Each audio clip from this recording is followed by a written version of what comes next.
Welcome, everybody, to episode 7 of Aggressively Speaking. My name's Tony Dabrowski. I'm Troy Frank. And welcome back to our podcast. Troy, we have a lot to talk about this week. Do we, though? Do we really even need to do an episode today? It's not like there's, some big sports stories going on in this area. It's not like, head coaching searches have been finalized. It's not like the Tigers signed Cameron Maybin. Oh, that's actually, we were playing that off as a joke, but that's actually be nice. a joke. Cameron Maybin is a stud. I like Cameron Maybin. Okay, 34-year-old Cameron Maybin. 32. Anywho, we have a lot to talk about this week. Troy would like to talk about the XFL and their debut this past weekend. That's something I also want to kind of touch on. What else? Oh, there's some Lion rumors that we want to get to. So we're not Lions free this week. I was about to say that. We're no longer Lions free. So, oh, God, here we go. We'll talk about the Lions later on in the program. But first of all, we obviously got to start with the Tigers signing Cameron. Okay. We got to start with I was about to cut you off so hard. Troy almost walked off the set. Almost left to go home. You know what? Screw this. So, obviously we got to start with Mel Tucker being hired this morning, actually, at the time of recording this, as the early this morning. Yeah, like 1 o'clock. Mel Tucker has been hired as the next head coach of Michigan State football. It's been a very long few days as a Michigan State fan. We'll talk about this in a second here, but this whole coaching search has been such a disgrace. It's been so embarrassing, so poorly handled by everyone involved.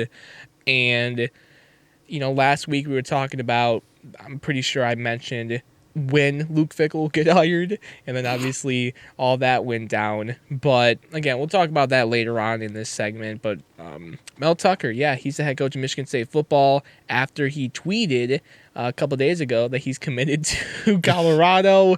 Hey, listen, money talks, man. The contract isn't out yet, but there are reports that Mel Tucker will be getting paid north of $5.5 million a season, which we did the math on Trash Talk today.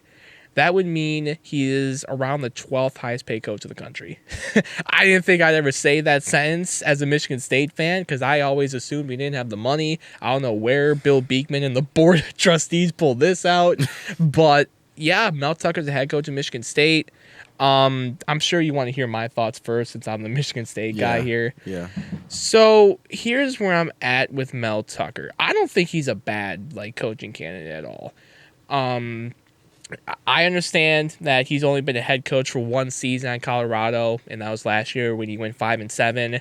I'm not going to harp on the 5-7 record too much, honestly, because it was his first year as a head coach. Not a lot of people are going to do great in their first year as a head coach unless you're in the NBA, Nick Nurse or something like that. But Mel Tucker is still a guy who has years and years of coaching experience on the defensive side of the ball as an assistant and as a defensive coordinator. He started off as a grad assistant in 97-98 under Nick Saban at Michigan State. That's way back in the day. From there, if I can remember correctly, he went to Miami of Ohio, LSU, and then here's the big one. He went to Ohio State and worked under Mark D'Antonio on his defensive coaching staff. So there's that D'Antonio connection there that we all assume the next head coach would probably have. From there, Mel Tucker went to the NFL. He was a DC with the Browns, the Jaguars, and the Bears. He came back to college in 2015 and was an assistant head coach to Nick Saban at Bama. He then went to Georgia and was part of Kirby Smart's defensive staff, including being the DC of the Bulldogs in 2018, I believe. He was hired by Colorado to be their head coach in 2019. Then here we are today. He's hired as Michigan State's head coach. The moral of all that is that, he has a lot of years of experience coaching the defensive side of the ball. From what I've read throughout the entire day today, Mel is a really respected guy around the country. He's apparently a really good recruiter, which is something that got me a little giddy because obviously one of the downfalls of Mark D'Antonio over the past couple of years is that his recruiting was jumping off the cliff. Mel Tucker had a top 35 recruiting class at Colorado for this 2020 season, so that's obviously really good. And I haven't seen anybody, let alone a few people, say a bad thing about Mel Tucker being hired as Michigan State's head coach. Now, I will say this. Every Michigan State fan needs to be patient with Mel Tucker. I mean, even though he's going to be making a lot of bank here, we got to remember that even if Mark came back in 2020, this was still going to be a really bad football team. So they're going to be bad next year. We all know that when Michigan State is bad, I really hope that no one's like, oh, Mel Tucker blows. Like, I'm just really hoping I don't have to see that unless it's like from some troll Michigan fans. But after that, once he starts to get his guys in here, he starts recruiting, then maybe in like 2, 3, 4 years, that's really when we can see, was Mel Tucker worth it? Right now, we obviously don't know that. But my thoughts on the hire are simply just that. I'm just going to be patient with this hire. I didn't know that much about him during the process, but it seems like Michigan State got their second choice. I would like to say their guy, but obviously Luke Fickell was their guy, and they botched that up, which we'll talk about in a second here. But yeah, I'm going to be patient with Mel Tucker and see what he can do once he starts to get his recruits in here. Yeah, Mel Tucker, he seems like, he's solid in some cases, unproven in others, and I think that's as far as you could go with the hiring process at this late in the game, and with this dumpster fire Thanks, Mark. Team. Bill Beak. Ooh. What the fuck? Uh-oh. This chair's about to fall apart. I can't hear anything out of my headset now. Thanks, Troy. Oh my God. Yeah. He's probably one of the best candidates you could possibly hire at this point in time. But it scares me that he's been to so many places in such a short amount of time. I haven't heard that many. He's a bouncer, that's for sure. I haven't heard that many. Can you hear me? Yes. You can? Yes. Okay, I can't hear anything. Oh, my goodness. Is your headphones not plugged in? What's going on? I don't know. You moved the chair, and then I stopped hearing stuff. Yeah, I know. That's what I'm saying. At least you can still hear me without the headphones. Yeah, I can still hear you. Okay, yeah. As long as you can hear me, that's all I care about. But yeah, he's a bouncer. I haven't heard that many job titles in places listed off in that succession since like Larry Brown was a coach for in the He's NBA. not afraid to move, that's for sure. Oh my goodness. And Michigan State definitely offered him enough money to anchor him to one spot for a long time. If you're Mel Tucker and you tweet that you're committed to Colorado, you don't leave unless you're committed or unless you get a fat paycheck. But that's for sure. I gotta say, Colorado fans are pissed. I mean, in a sense, they should be, but at the same time, it's like, we all know money talks.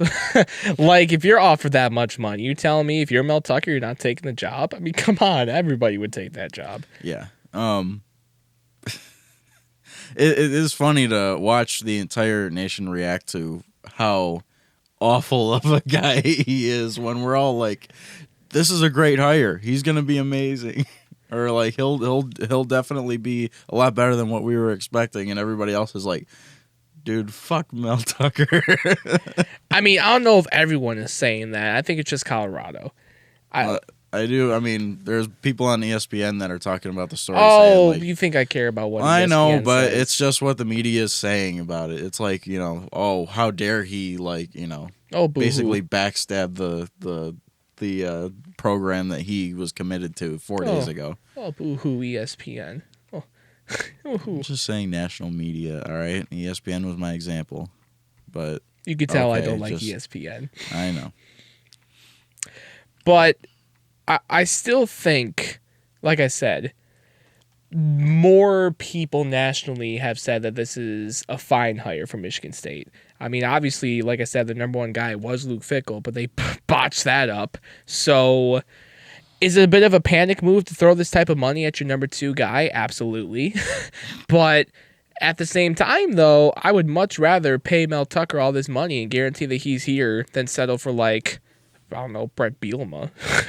I was starting to get really worried they were going to hire Brett Bielema. And, you have people on Twitter, oh, but he was good at Wisconsin.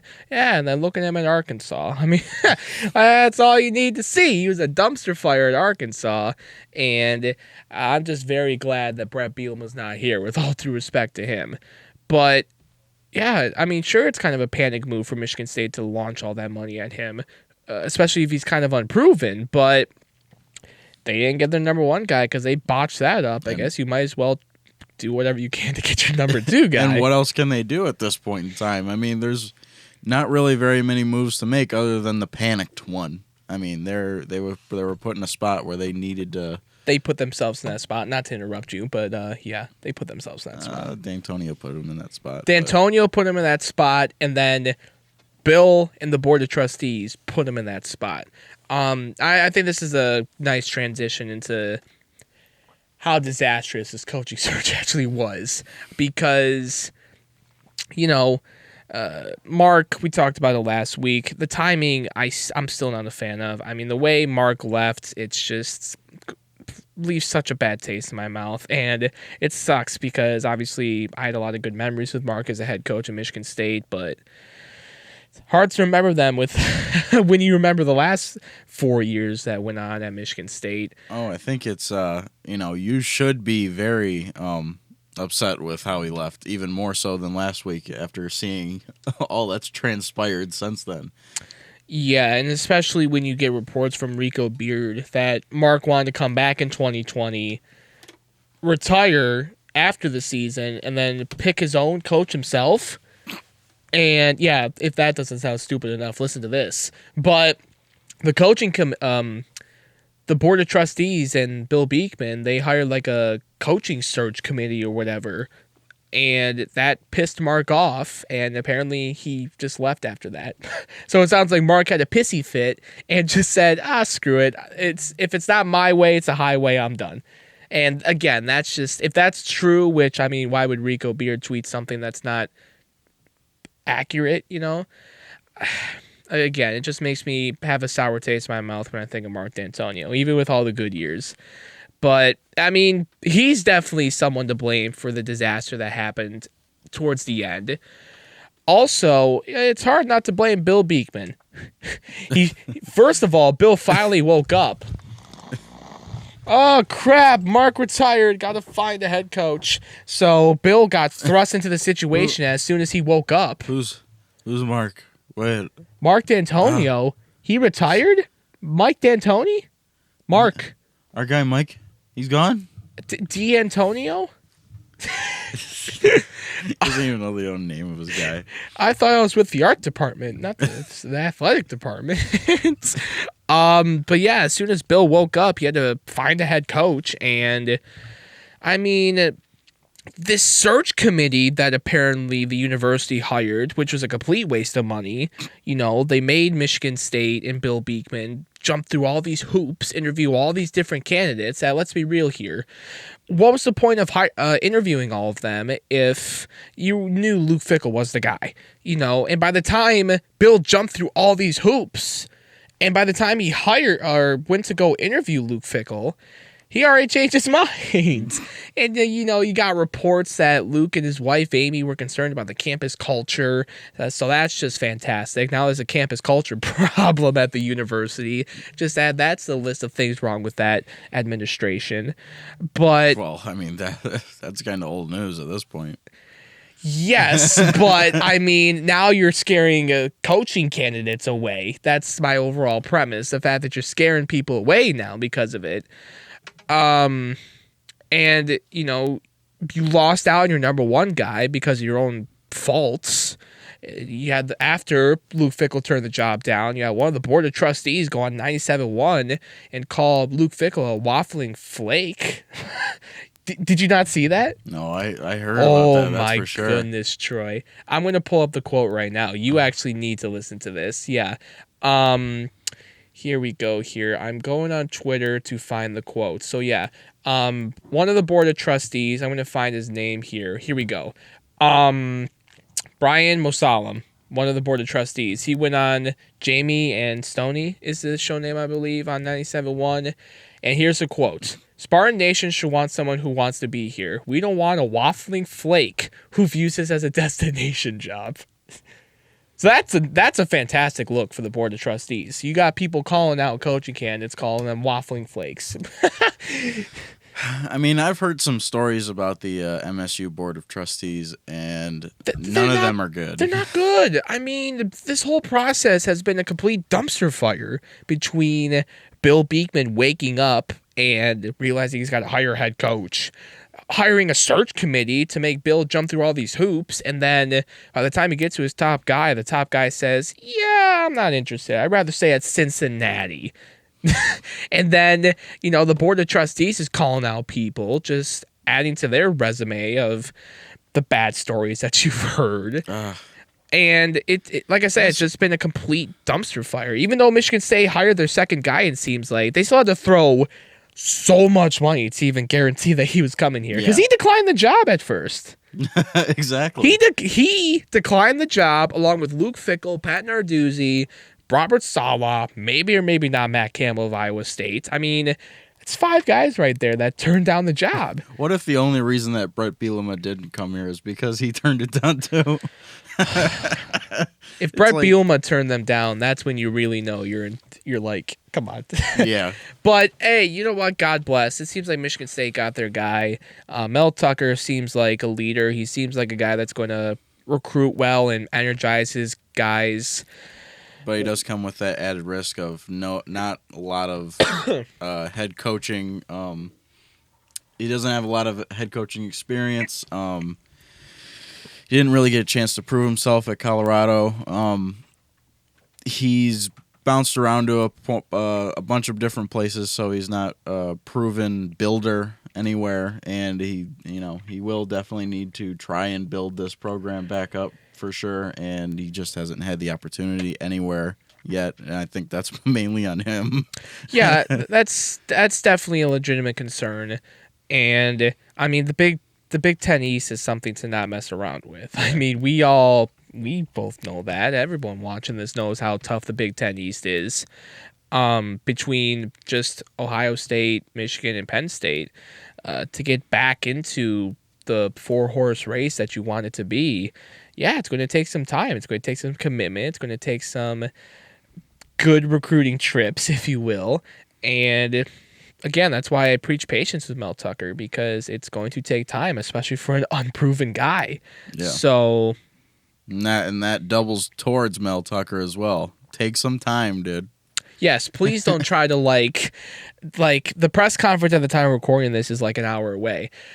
Please don't go in front of the camera and be like, yeah, we're going to win starting next season. Like, just, like Steve Yzerman, okay, great example. When he was hired as the GM of the Wings, he flat out came in front of the microphone on his first press conference and said, yeah, listen, it's going to take time. Like, we got to be patient here. I know everyone's excited, but we got to be patient. And it's a good thing he said that, because the Wings are the worst team in hockey this year. And he was absolutely right. So I would agree that I'm sure Mel knows this. I mean, he knows what he's walking into. It's not exactly pretty. So we'll see. But, I mean, as a Michigan fan, though, Troy, like, when you saw that Mel Tucker was hired, were you just kind of like, okay? Or were you kind of like, that's more interesting or whatever? Those are pretty much both the same answers. I mean, okay. Okay. Yeah, that's pretty much where I'm at, too, because there's not a lot to really say about him. He's not a proven head coach anywhere. I mean, his 1 year at Colorado, he was underperforming, but he was using somebody else's players. He's played at some great places. I mean, but he's also played, I mean, not played, but coached at some great places, and he's also coached at some pretty bad places, too, like the Cleveland Browns. So, I mean, there's really not much to go on. I mean, the places that he's coached at, he's got some good tutelage there, for sure. You know, under D'Antonio, under Nick Saban twice. Kirby, yeah. So,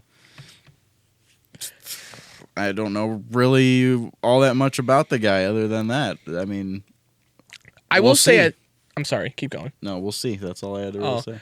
I will say, I think at least for me, it's encouraging the fact that he's been an assistant both in college and the NFL. Because, I mean, you look at a guy like Herm Edwards, who he's brought the Arizona State program up a little bit. Not far, but he's brought it up a little bit with his NFL type experience, and plus being in the college game.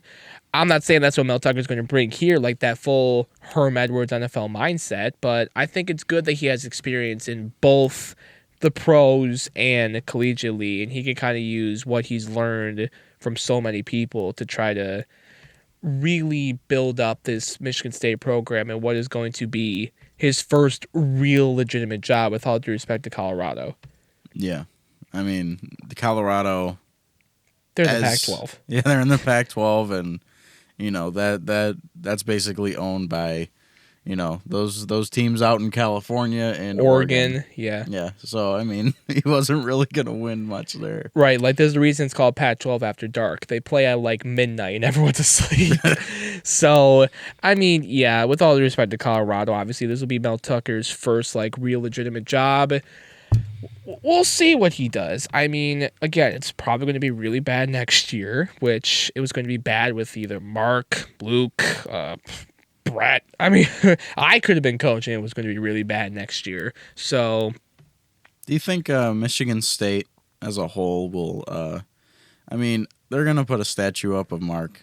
He's in the grand scheme of things deserved it. Yeah. But do you think that the fan base is going to have a really sour taste in their mouth about him anytime they talk about him? I know they do. I know they will. At least for me, I will. I literally just said that. You think he's vilified in MSU? I don't know if he's vilified, but I will say that, like, whenever I think of Mark D'Antonio, I'll be like, yeah, he was the best coach Michigan State will ever have, but he left on really sour terms. So there's just going to be a huge asterisk next to his name. Yeah, he's not going to be vilified. Like, I'm not going to think of Mark and be like, oh, F that guy. Like, I'll be like, yeah, I mean, it was fun during his run, but yeah, he left really poorly. Between the downfall from the 3-9 season to last year, the recruiting downfall, just kind of burning the program he built to the ground, not firing his assistants. Yeah, I think his whole coaching tenure has basically just been that one big Batman quote, if you die a hero or you live long enough to see yourself become the villain. Either you die the hero or live long enough to see yourself become the villain. Harvey Dent, Dark Knight. That's Mark D'Antonio. That's my favorite movie. Yeah, that's Mark D'Antonio. Either you die the hero or live long enough to see yourself become the villain. Which again, Mark's not really the villain, but he was definitely he was trending that way. He was definitely trending that way. Now, especially seeing that apparently the board isn't afraid to just shell money out at not only a head coach but assistants. I mean, there's reports that Mel Tucker's trying to go get Kentucky's top recruiter, who they're really close with, and they're gonna have to like pay him a lot of money to pry him away from Kentucky. So they're gonna go make an assistant, like a non-OC DC assistant. He'll make bank. So like, yeah, you're apparently not afraid to spend this money. So why was Mark always afraid to fire his boys? I mean, obviously, and I don't think I'm going to be making any big waves saying this. Hiring assistants is going to be Tucker's first big decision as head coach. Yeah, absolutely. I mean, especially on the defensive side of the ball. Well, defense and offense, because obviously the defense is his baby, so who is he going to trust to be his DC? While for offense, for a more defensive guy, that's got to be a home run hire. So yeah. I really don't know. Like you said, Troy, it's just kind of a lot of unproven question marks right now with regard to Mel Tucker. But I'm not sitting here, obviously, bashing the hire at all. No, you can't really bash anything that you don't know.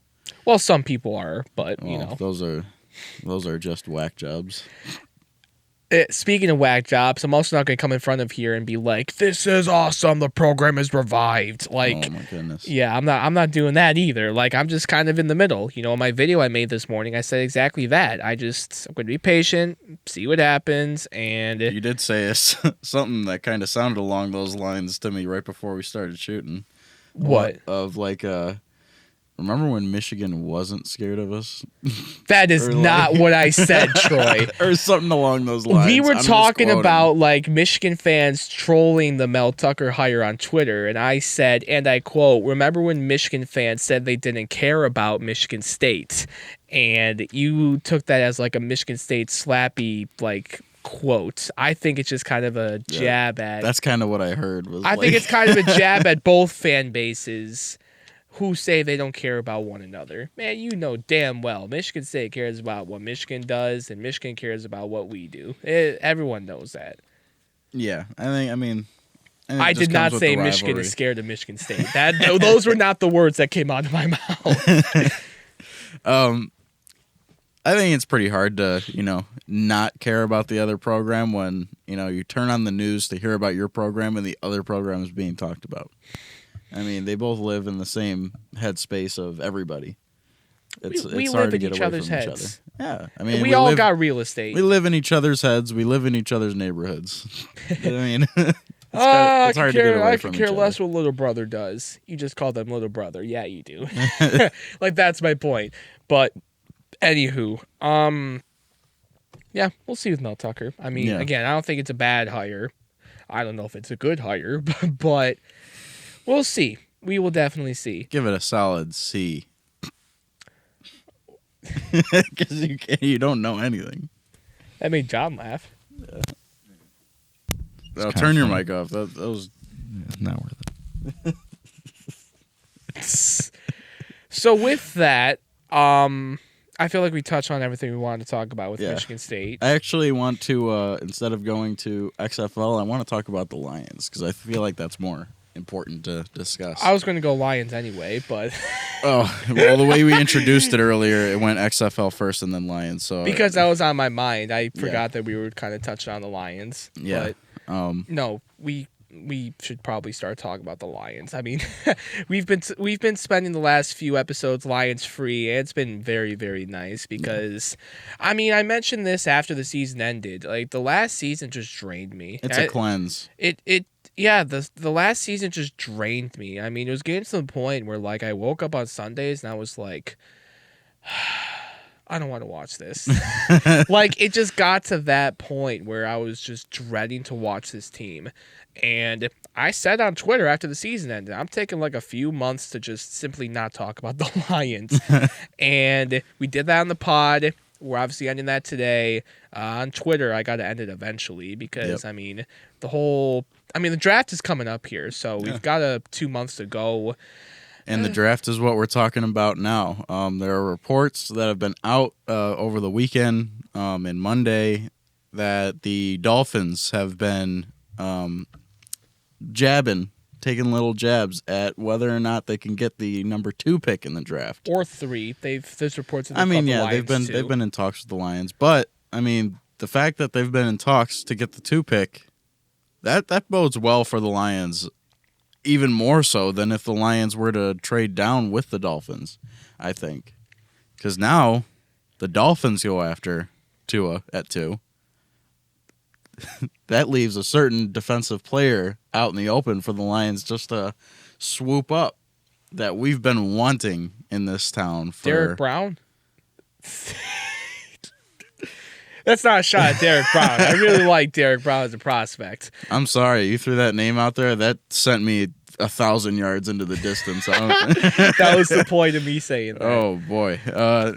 Chase Young. There's the name. Oh, yeah, him. That guy. Yeah, that guy we haven't been talking about in like 2 months because we just assumed that he was was on the Tua train. We just assumed that he was going to be a Washington Redskin, which I still think it's more than a 50% chance Washington keeps that pick because Chase Young, he's a prospect you just can't pass. Even if you're Washington, who has a stacked young defensive line, you got to add Chase Young to that defensive line. I do think these rumors about them going after the Redskins 2 pick, I think they are scared that the Lions will take Tua. And I think that's exactly what we want. It's all a smokescreen. Like the Lions want people to believe that they're going to take Tua. And They should, because stuff like this will happen. Yeah. The Dolphins will get scared and they'll be like, "Oh my God, we gotta jump the Lions. We're gonna take Tua."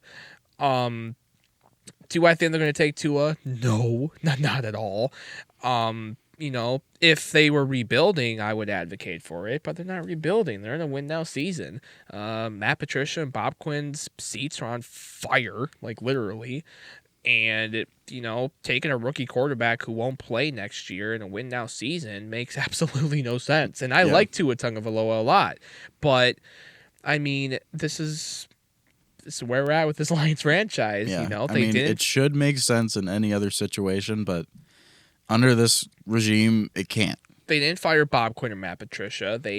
Martha put out the implication for the whole world to see that they want to be playoff contenders next year. They want to play meaningful games in December, which think about how sad that is, first of all. They want to play meaningful games in December, not January or February. December. But We just want to be considered. we just want to be in the race. Yeah, nice, Martha. I want to win a Super Bowl, but I guess being playoff contenders is nice too. They don't give out rings for a wild card appearance. Well, the Lions do have banners for playoff appearances, so I guess that's something. Well, I mean, when you have enough space, Yeah, might as you got well. enough space up there. Like, if you're like the Pistons or the Red Wings especially, nah, you're not putting that up there. But the Lions, screw it. But, I mean, anywho, yeah, the Lions are rebuilding. Yeah, I'd say screw it. Take Tua. Trade Stafford, get him to a winning situation so we can stop wasting his career here and just start rebuilding. But that's not what the Lions did. They want to win next year. They know they have to win unless they want to go into a rebuild. And that's why, I look at these reports and I take it with a little pinch of salt because, like I said, I really don't think it's going to happen. But, man, if Washington trades out at number 2 to, like, Miami, That'll be Chase Young so good. Chase Young is exactly what the Lions need. I mean, a lot of people like to compare them to last year's 49ers, which I don't agree with that at all. I don't see it at all. I don't agree with that at all, but, a lot of people. The 49ers were only a couple pieces away from a winning season. We are a whole team. Yeah, I mean. We have a quarterback and wide receivers, and that's it. Yeah, and the Lions do have some foundational pieces. Some they will probably trade away, Darius Slay. But, they got Tracy Walker, Will Harris, Snacks if he doesn't retire. Like, they do have some pieces, but no, they're more than 2 pieces away. That's for sure. But I will say, Chase Young, he would be kind of that Nick Bosa type selection for the Lions. Because, like I said, people like to compare them to the 49ers. Getting Chase Young would be like getting Nick Bosa. Now, do I think Chase Young will be as good as Nick Bosa right away? Probably not. I mean, Nick Bosa looked like a unicorn his first season. While Chase Young, I like Chase Young, but I don't know if he'll be like a Nick Bosa type of guy. But he would still make a ginormous impact on the Lions because what was their biggest problem on defense last year? Rushing the passer. There you go. Everything was a problem for the Lions defense, but most importantly, rushing the passer. If you can't rush the passer, your corners, they can't stay with their receivers and their matchups for too long. It's just a disaster. I think they also need to call a couple blitzes here and there too. But well, that's neither here nor there. That's call Matt Patricia. Call the pencil. Call the pencil guy. But no, Chase Young would be exactly what the Lions need to get a pass rush presence. Because all of a sudden, you're not just double teaming Trey all game. You might have to double team Chase and then allow Trey to be in a one-on-one situation. Or maybe Snacks doesn't have to be double teamed, like stuff like that. Yeah. It just opens up so many more opportunities for the Lions to play around that defense. It brings us back to like a defense that's, kind of in light with the 2014 team. And we had Sue, Fairley, Ansah. You had to double team certain guys, and that allowed other guys to just, eat them up. Yeah. And, hopefully if we get Chase Young, that's kind of where we're on track to go. And you remember how good that defense was. Yeah. Again, I'm not banking on Washington trading down. Like I said, especially with Ron Rivera as their head coach, I think it's a lock they'll probably take Chase Young, unless Miami just goes stupid and goes, here you go. Here's everything. Like they pull a Michigan State to Mel Tucker.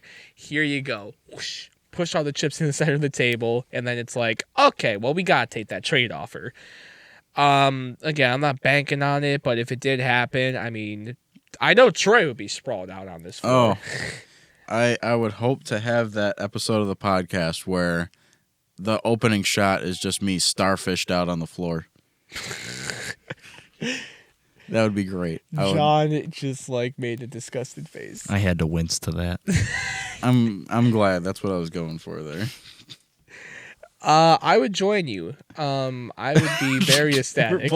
I'm wincing again. I would be very ecstatic if that happens. But, I mean, let's not act like there's also not some other guys that would make a huge impact for this Lions team, too, if they took him at number 3. A guy like Jeffrey Okudah, his Ohio State teammates. Isaiah Simmons, a guy I know you really like. Yes, and there's been no talk about him going to the Lions. It's so weird to me. Everybody's on the Okudah train, and maybe it's like that's how they want it.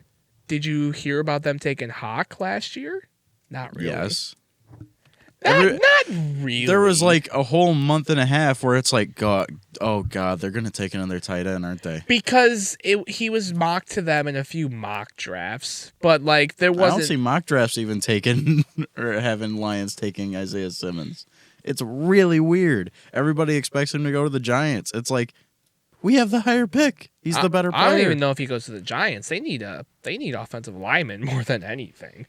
But I mean, you can't go wrong with Okudah, Simmons, or Derek Brown, especially if you trade down and somehow still get them.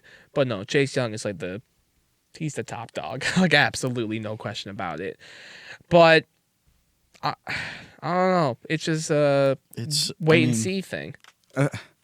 I don't know if the Lions have finally like gotten smart and just started playing the media to their benefit, and that's how they want, to get either Chase Young or Isaiah Simmons by either shutting up about one or acting like they're going to take somebody else to get Chase Young. I don't know if the Lions are really that smart to pull any of this off. It just seems weird to me that there's nothing about Isaiah Simmons. We were just talking about the draft, obviously. CBS Sports just sent me an update about a latest mock draft. So this is from R. Wilson. It won't allow me to click on him. Who? It won't let me click on him, so I don't know what his first name is. His name is R. Wilson. Russell. It's not Russell Wilson. They have Joe Burrow 1, obviously, and then Chase Young 2 to Washington. 3, they have the Lions. Oh, dear God. This is funky. All right, they have the Lions trading down from 3 with Miami to take Tua. I hate mock drafts that have trades in them. This one's funky, Troy. So then the Lions would trade down to 5. The Colts shoot up to 5. It takes Justin Herbert, which means the Lions have like 1 million picks, and they take Kavlon Carrison, the edge rusher from LSU. Okay. That wouldn't be bad. Yeah, but you've went from the number 3 pick to like what? Where are they at?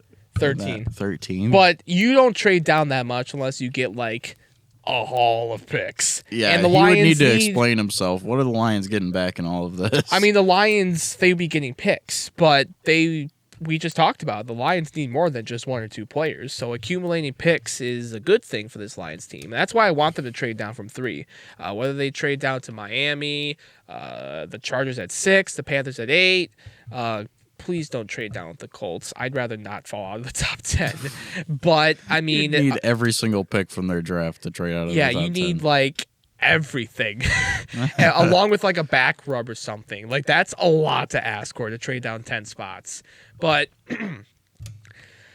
Lions do need to accumulate picks, that's for sure. Because like we just said, they need more than 1 or 2 guys. Even though Chase Young or Isaiah Simmons or Jeff Okudah would be really, really, really nice. They need to prepare for a rebuild.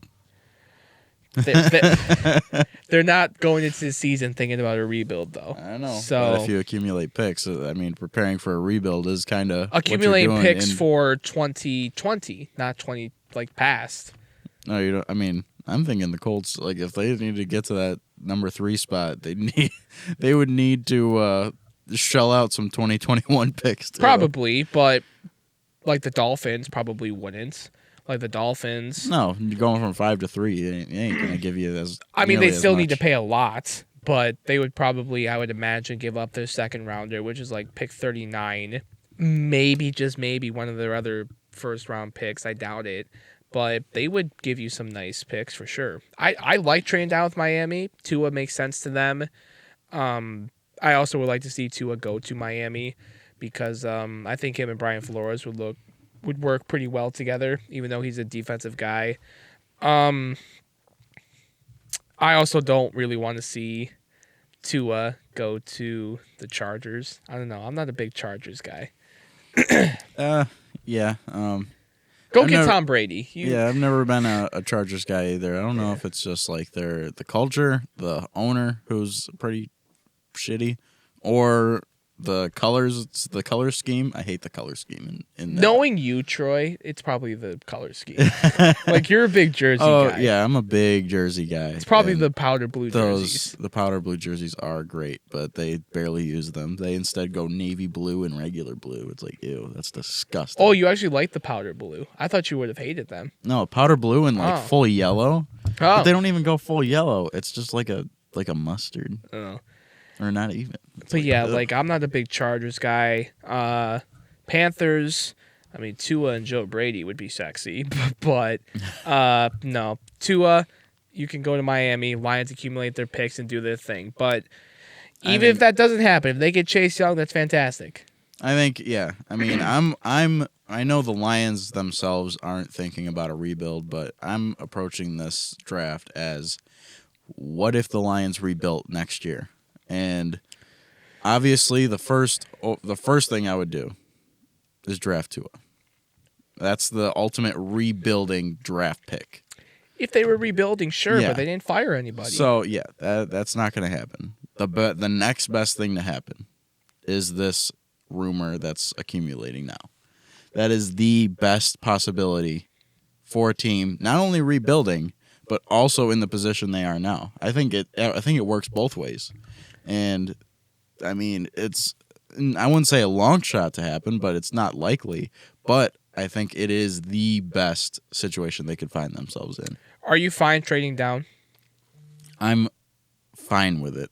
I'd rather use the 3 pick to take the best player available, not named Tua, which I think is Isaiah Simmons. I mean, I think it's Chef Okuda, but we'll spend more talk about what guy we want as the draft comes up.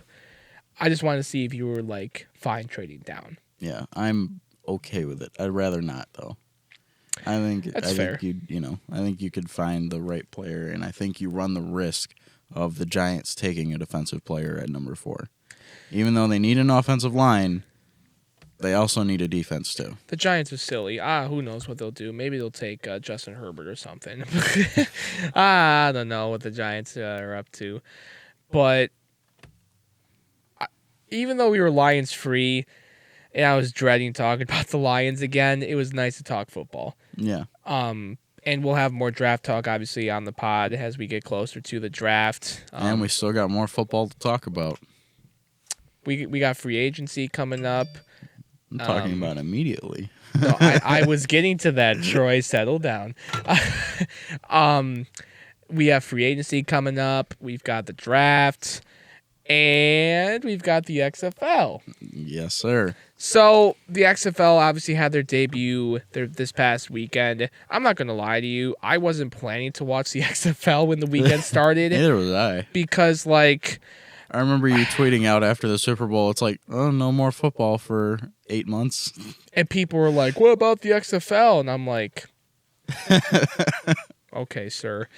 But, like, I don't mean to say this as, like, a disrespectful thing to the XFL, because we'll talk about it in a second here. I think they have a chance to work out. But, like, I kind of looked at them as almost like an AAF. And I know that's, like, insulting. But, like, the AAF was hot week 1 and then just went completely in the toilet after that. I imagine the XFL was going to have a great first weekend, and they did. But my biggest better than the AAF too. Oh, absolutely. Reports came out they actually almost got 1 million more viewers per game than the AAF did in its first week. Oh, no, absolutely. The XFL had a great first weekend. And, I mean, I'll talk about why I feel that way in a second here. But I was just worried about the XFL because I thought they were going to follow a similar path with the AAF. They have a hot week one, and then just, like, the repetitive nature would just kind of die down. But it seems like after week one, the league is buzzing. And it got to a point where the very first game, people were talking about it on Saturday afternoon. And I'm like, oh, I really want to watch this now. Everyone's talking about it. So I watched it. I'm like, that was actually kind of entertaining. So I watched the next game, and then the next game on Sunday, and then the next game. And I'm like, wow, I actually kind of enjoyed that. And I think one of the reasons why the XFL was so successful week one is because, unlike the AAF, first of all, they actually have smart people running it. I mean, Andrew Luck's dad, I think his name is Oliver Luck. Oliver Luck, yeah. Oliver Luck and Vince McMahon are obviously two incredibly smart businessmen. So they know what they're doing here. And they also have the money to spend on a TV deal. Which is another downfall for the AAF. They were on like CBS. With all due respect to CBS, I mean, that's not really a major sports network to me. Like literally the only thing that they have going for them is AFC football. Yeah, like they have AFC football. They have March Madness. But, like, I don't think they have the Masters anymore. I'm seeing ESPN commercials for the Masters. So, like, I never really thought of CBS as, like, a big sports company. Unlike Fox and ESPN, who have TV deals with the XFL. And they've got some, like, really good people working for these games. You know, on Fox, you got Joel Klatt calling games. You got Kevin Burkhardt calling games. You got guys like I can't think of his name right now. I can see his head, but I can't like I don't know what his head. I see his head. His big ol' head. I see his head, but I can't put a name to him. But like they have Jenny Taft on the sidelines too. Like they have legitimate people calling games, and they have recognizable names as the players. They don't have, like, if you go back to the original XFL, it was just these guys that they picked up as, like, college dropouts, or not dropouts, but guys that never made it pro, or guys that have already retired from the pros and just couldn't find any NFL work, that kind of thing. I think these are legitimate, like, bench players or second stringers that they are giving the opportunities to succeed in a place that they weren't going to succeed, anyway. And I think they did a pretty good job scouting. Yeah, like, similar to the TV deals, like, these are names you recognize, like, on TV. ESPN side, they got guys like Steve Levy calling games. And on the field, you see guys like Cardell Jones, who obviously won a national title with Ohio State. And believe it or not, he's still never lost as a starter. That's a crazy stat. You have guys like, even though he didn't play, Connor Cook. That's obviously a recognizable name here. My all-time favorite Michigan State football player. I mean, you do recognize some of these names, and I think that's going to help the XFL too. But also, when you're watching these games and see, like, Billy Bob, like, popping off too, I think that's kind of sweet too, because these guys are making names for themselves. Like, they were never in the NFL, and they're making names for themselves on a 1 o'clock Sunday game on Fox. It's like, oh, this is kind of neat. Now, do you think this is because the crazy thing that they got in the XFL with, like, signing players is that the XFL takes priority over the NFL. So players that succeed in the XFL are XFL players. They're not just, trying to prove themselves for an NFL audience. But do you think over time this will be a trend of XFL players working through their contract and then heading over to the NFL? I will say this. I think the NFL is going to borrow some stuff from the XFL, including maybe some of their players eventually. Because obviously, with the way XFL contracts work right now, you're just XFL. Like, you can't go from XFL to NFL. That's a void of the contract. Maybe in the future, though, like in the off season, I'm sure you'll probably see some NFL guys giving these guys a call for sure. Especially probably like quarterbacks. Like I'm for sure like a team looking for a quarterback would be like, oh, let's give this XFL guy a shot. He worked out pretty well, which is again I think a great opportunity for these Billy Bob guys who no one knew about because now NFL teams could possibly call them. But to go back to my point of the NFL will borrow some stuff from the XFL. What are your thoughts on the kickoff in the XFL? I enjoyed it. I liked it. I think it's a lot more fun to watch than just a simple kick, touchback. Yeah, like the NFL is going to borrow some stuff from this league, and they've been trying to figure out ways to improve the kickoff for how many years now? The XFL just figured it out without even playing Just a single like that. game. Just like that, they kind of figured it out. I don't think they're going to take the exact copy, but I think they could kind of use that as kind of like a template maybe. I think the 10-minute half times are cool because I think their motto is like, why sit there waiting for football when you could be watching football? I kind of like that. I like even that though motto. even though I get longer half times because like these players need to like recuperate and stuff, but I think that's kind of neat. And also in general with the XFL, I like how they're not really trying to compete with the NFL. Like the AAF, they wanted to compete with the NFL. The XFL, the first time, wanted to compete with the NFL. The XFL's motto now, and I don't know if it was the motto back then too, but now it's stuck in my head, is for the love of football. Like you see these TV commercials, like they're not promoting this as like oh yeah, the NFL is bad, we're going to take them down, XFL time. Yeah. Like they're promoting this as we love football.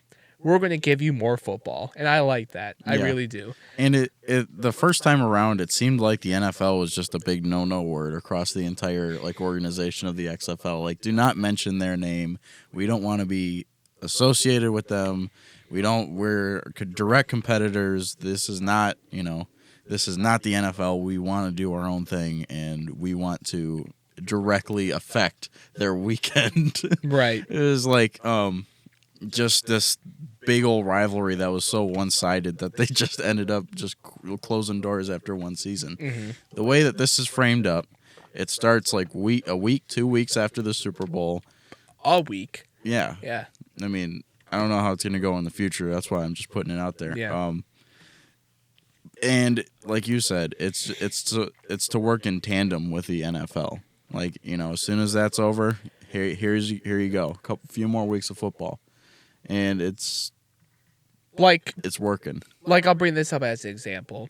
Like the G League doesn't necessarily talk smack about the NCAA unless they're kind of the same thing in a sense. Like they're both kind of that The way the NBA is structured. Yeah, that minor league-esque type thing before you get to the big stage, the NBA.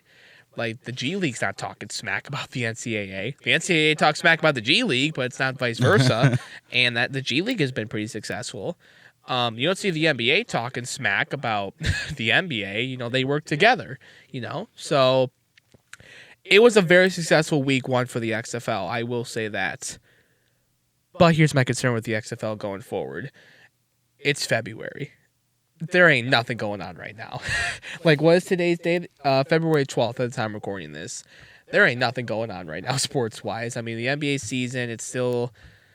We're getting there. The All-Star break is coming up. Pistons play the last game tonight. The NHL, we're starting to get closer to the trade deadline. It's like halfway through the season. Pitchers and catchers are reporting in baseball. It's just kind of a slower time for sports. Of course, the XFL is going to do great right now, and they probably will be great throughout the next few weeks as well. But here's where I really want to see if the XFL is going to be successful. What are the ratings going to look like during March Madness? What are the ratings going to look like when baseball starts? What are the ratings going to look like when the NBA playoff push and NHL playoff pushes really start to get cooking? Yep. What are the ratings going to look like around their playoff time when it's draft season for the NFL, like mid to late April? That's what I'm really looking to see out of the XFL. Because like I said, we knew they were going to have great week one ratings, but what are you going to look like when there's shit actually going on? Yeah. So that's kind of where I'm holding out for the XFL right now, but ain't no one denying they had a great, entertaining week 1 for sure. Yeah. It'll be interesting to see, like, are they gonna try and market it throughout? Like, I mean, are they gonna like push marketing in the middle of all these big events? And how long is their season? Do they play the playoffs at the same time the NBA does? I think they said it's a 10-week season. So 10 weeks. That's With the playoffs and 2.5 championship months. being like late April. Okay, so they are directly competing with the NBA as far as playoffs. That's why I go. said I'm really curious to see like what happens in March during March Madness and during draft season and during playoff time for both the NHL and NBA. And also baseball starts in late March too. Like what is that gonna, Yeah.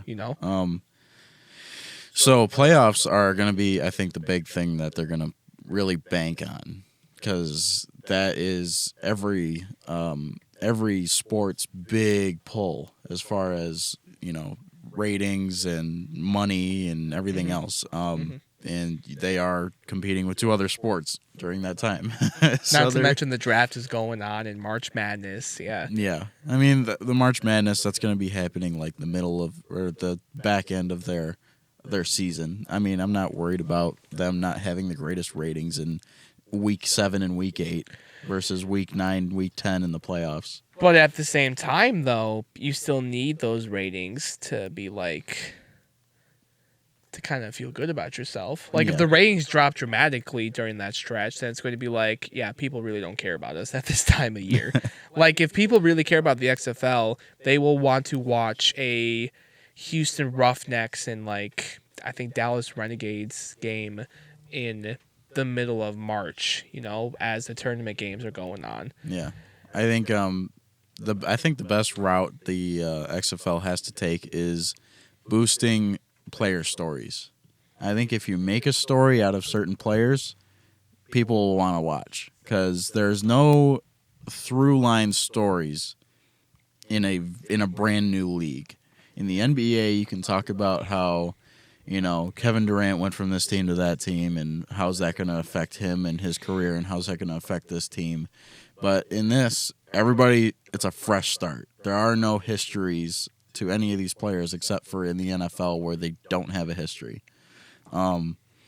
So you have to make one. You have to give these guys a reason to win, a reason to fight for, and a reason to cheer them on. There needs to be storylines. Exactly. There needs to be storylines. Why is the NBA so popular? Exactly. It's dramatic. It's so much drama. The NFL, too. Every week there's a different story. Oh, the Patriots are falling apart. Oh, the Ravens are red hot. Oh, the Chiefs are losing games. Oh, my God, Patrick Mahomes got hurt. Like, there's a storyline each and every week. The XFL, like you just kind of hinted on, there's no storylines right now because we don't know anybody. So that's another thing that I think we need to kind of keep our eyes on to see if the XFL will be successful at that. Because if you can't get storylines, people aren't going to watch. It's just that simple. Like, look at baseball. There ain't no storylines in baseball. Except for the Astros, but... Oh, well, besides the biggest cheating scandal I think I've ever seen in my life, like, during the season, before the cheating scandal, like, there wasn't many storylines. There's no dramatics. There's, like, the occasional, like, bench-clearing brawl, but all that gets settled that day. Yeah. Like, it doesn't follow them for throughout the rest of the season. Like in baseball, even when a team is red hot, like it's not like football where it's like, oh, this team's on like a 6-game win streak, they're on fire. Like baseball, a 6-game win streak is just one good week. So, I mean, yeah, XFL, we gotta see storylines, we gotta see how the ratings will be. Period. Especially when things start picking up sports wise. I'm hoping the XFL works out because I really like the idea of football right around now because, like I said, there ain't nothing going on right now. Yeah. That's why my family planned a vacation like in 2 weeks. I'm like, we wanted to go to Vegas for so long, and then they're like, when can you go? And I'm like, let's do it in February. There ain't nothing going on sports-wise. Now I have a week off school in a few weeks, so like... I appreciate you following the Troy route. of 21st birthday and then 3 weeks later going to Vegas? So my family, we're going to Vegas for my 21st, but also my sister turns, I think, 25 or 26 in 6 days. So we're going to be celebrating both birthdays. So it's going to be... I don't know if I'm going to go the Troy route, John, of taking like pictures with a cigar. I haven't even had a drink with you yet. Now that I come to think about it. We got to get something... We got to have something. Get some alcoholic gummy bears. I had one beer with this man. And never again. That was it. He got plastered after one beer. Troy ran out of the bar that we were at afterwards. Oh, no. Jesus, piss. A trail of saliva behind me. Disgusting. I think that's a good end to this episode, unless there's something else you wanted to talk about. I think we got through everything that we wanted to talk about in the show notes. Yeah, this would be good timing. I mean, you got the Tucker press conference coming up pretty soon here. It's in the next 10 minutes. Yeah, I did want to watch that. So, yeah, I mean, I do have some like stuff, but we can get into the stuff I want to talk about at literally any time. It's You're talking about like the best franchises thing? Yeah, I have a list of the best sports franchises based on math. And this is sports franchises throughout all of baseball, basketball, football, and hockey. I told Troy this. I feel like that would be a good summer episode in the sense of like when nothing's going on, we can talk about it. Like literally, we're not going to put this off till the summer, but I use the summer expression because like on radio, like in the summer, you get to have more fun and do stupid segments because there's no sports stuff to talk about. Yeah. So like within these next few weeks, whenever it's kind of like a slower week, we could definitely do that for sure. But as for now, bring on the monkey and the unicycle. Yes, dude, we're gonna have a special Chilling with John and Jesse month of this podcast. Speaking of, I'll get with you after, but Jesse's saying season 2 starts up this Monday. We'll see. Ooh! Oh! Breaking news Whoa. here on Aggressively Speaking. We're breaking. We'll talk about it after. Dude, we're crossing platforms here talking about Chilling with John and Jesse on Aggressively Speaking. We'll see. It's all in the Quasar universe. Alrighty. We'll see. So, for John, for Troy, and myself, thank you for listening. I thought it was a good episode this week. Hell yes. Take care, guys. Have a great rest of your week. See you.